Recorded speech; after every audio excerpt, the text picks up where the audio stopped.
Hello, nurses. As you work on your safety assignments, I thought it would be helpful to give you a little bit more context. I know that you have read all the assignments related to safety that we posted for you, but I thought I would tie in the nurse-sensitive indicators in a more specific way to help guide you in the development of your projects. So building a culture of health, that's the idea behind the safety initiative that was launched in the United States. The National Quality Strategy is all about better care, healthier people and communities, as well as more affordable care. And you can take a look at the Robert Wood Johnson Foundation President message in regard to building a culture of health. The Institute of Medicine report, The Future of Nursing, is something that you should have some knowledge of at this point in time. The four major recommendations are that nurses should be able to practice in the full scope of their education. They should be full partners in decision making. They should aspire and reach the highest levels of education, and that education should be seamless. And they should seek effective workforce planning and data infrastructure creation. The Institute of Medicine recognized that nurses are a major part of the safety initiative here in this country. So, what do we mean by nurse-sensitive indicators? These are also called nurse quality indicators, and they're all related to safety.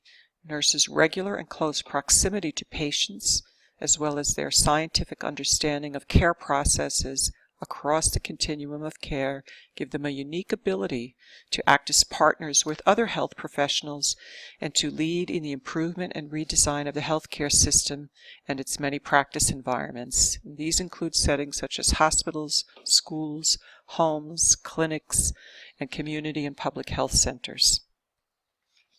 So what are they exactly, and where did they begin?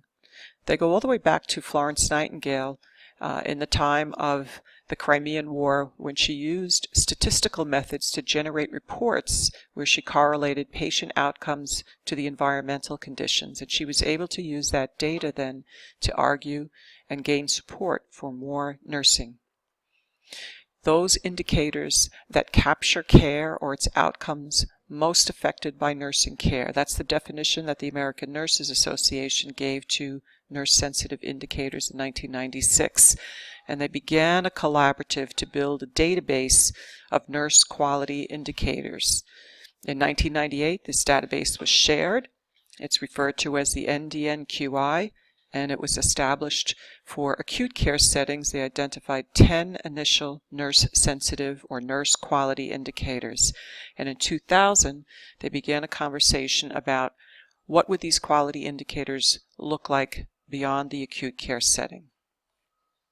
So the NDNQI is the only database that provides quarterly as well as annual reporting of the structure, process, and outcome indicators that evaluate nursing care at a unit or specific level. We've already seen that there are linkages between nurse staffing levels and patient outcomes. We've seen that in the work of Needham and Bierhaus, in which they demonstrated that more nursing hours result in less complications and shorter lengths of stay. We've also seen it in the work of Linda Aiken, where she was able to demonstrate that in hospitals where there is a higher percentage of baccalaureate and master's prepared nurses, there are better patient outcomes, and there are less incidences of failure to rescue. Currently, over 2,000 facilities in the United States contribute to this database, and it can now be used to show the economic implications of various levels of nurse staffing. It also provides researchers an opportunity to utilize its nursing-sensitive outcome measures to demonstrate the value of nurses in promoting quality patient care. Now, these nurse-sensitive indicators are distinct and specific to nursing. They differ from medical indicators of quality care. For example, one structural indicator is the number of nursing care hours provided per patient day, sometimes abbreviated as HPPD. Nurse outcome indicators are those outcomes most influenced by nursing care. So to put it simply, at the end of the day, when you're providing patient care, it's not what we did or how we did it, but what difference did we make? And these are the things that you should be thinking of in reflecting on your patient safety assignment. So it's organized according to structures. How do we organize care? Process. What do we do as far as care is concerned? And the outcomes. What do we achieve? Some examples of nursing quality indicators or nursing sensitive indicators that have been identified and linked already to patient outcomes include the number of nursing hours per patient per day. The skill mix. Do you have more RNs, more LPNs, more UAPs? And how does that work depending on the setting? What is the percent of temporary staff versus full-time staff? The RN education level and the RN certification level. We've actually received research reports linking these specific structures to patient outcomes. The processes are the things that we do. What kind of a practice environment is care being delivered in? What is the management style? What kind of group cohesion is there? And a lot of the magnet qualities actually came out of this process, looking at what works and what makes care and patient outcomes better. What's the frequency and the process for restraint utilization? What is the frequency and process of the pediatric pain AR cycle, which is assessment, intervention, reassessment? What is the impact and how is smoking cessation counseling being delivered?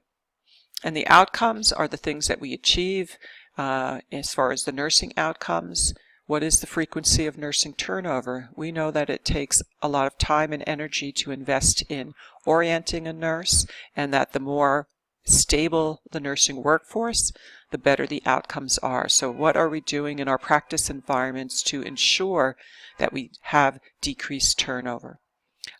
We know that nurses who are satisfied with their jobs, there's a correlation there between better patient outcomes as well. So what's happening in their job and work environment? And some of the things that we use to evaluate that are tools such as the practice environment scale. As far as patient outcomes, we're looking at a decrease in nosocomial infections, such as catheter-associated UTIs or central line-associated bloodstream infections, ventilator-acquired pneumonia. Maybe some of you are familiar with the idea of bundles, which are specific practices that are guided by these patient outcomes. What's the pressure ulcer prevalence? What's the incidence of falls, both with and without injury? How many episodes do we have of failure to rescue?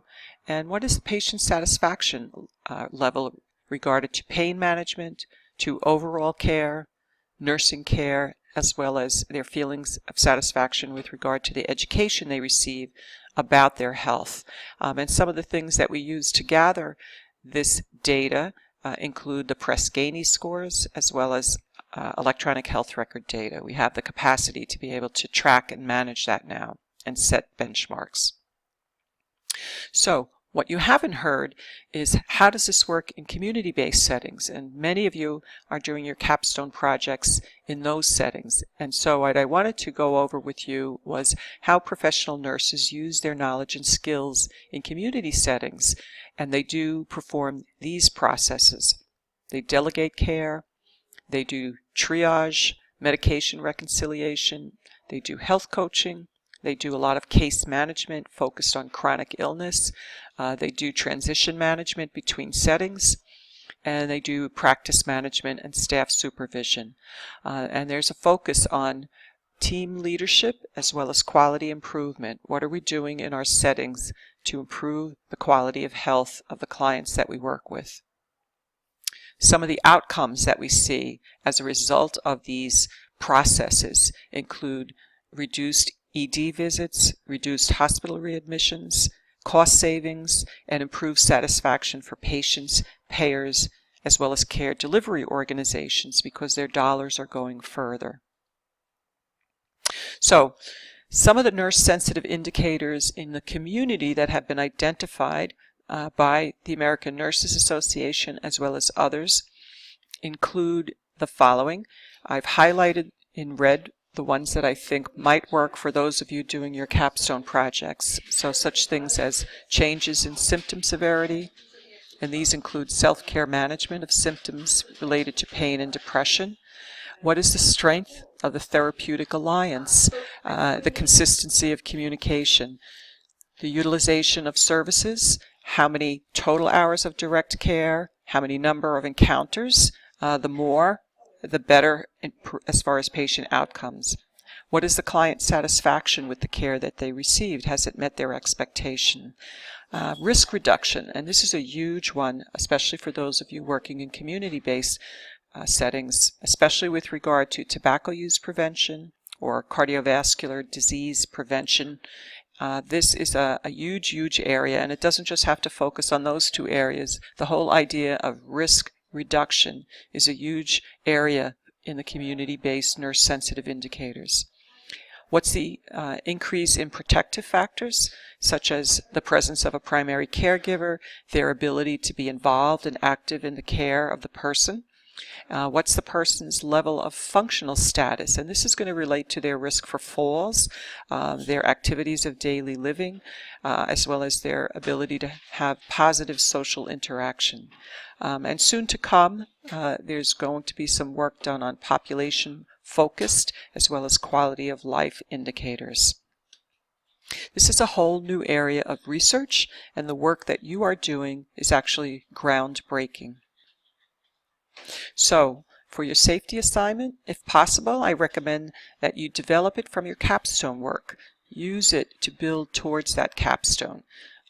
Identify and describe a significant safety concern in your setting or for your population. And if you need help talking through this, I'm happy to do that with you. I've already had some conversations with some of you in regard to this. Describe a nurse-sensitive or an other outcome that might be appropriate for the safety concern that you are focused on. So an easy one might be falls, and that can actually apply both in acute care settings as well as in a community-based setting such as a senior center. Does that relate to the particular project that you want to work on? You want to link this safety assignment to your capstone project if you can do that. Some of you are working on simulation projects. So what is the focus and purpose of your simulation? What risk do you want to reduce?